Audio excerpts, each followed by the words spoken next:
জুলাই অভ্যুত্থান দমনে মানবতাবিরোধী অপরাধের বিচারের জন্য 2024 সালের অক্টোবরে পুনর্গঠন হয় আন্তর্জাতিক অপরাধ ট্রাইব্যুনাল।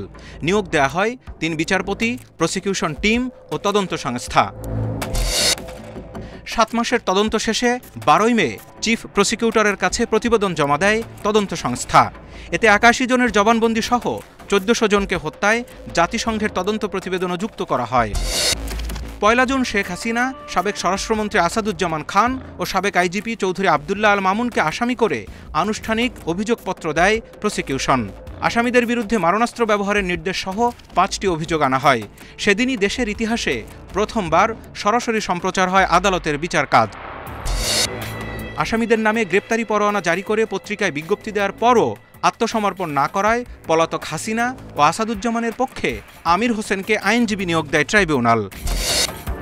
10 জুলাই 3 আসামির বিরুদ্ধে অভিযোগ গঠন করে আদালত।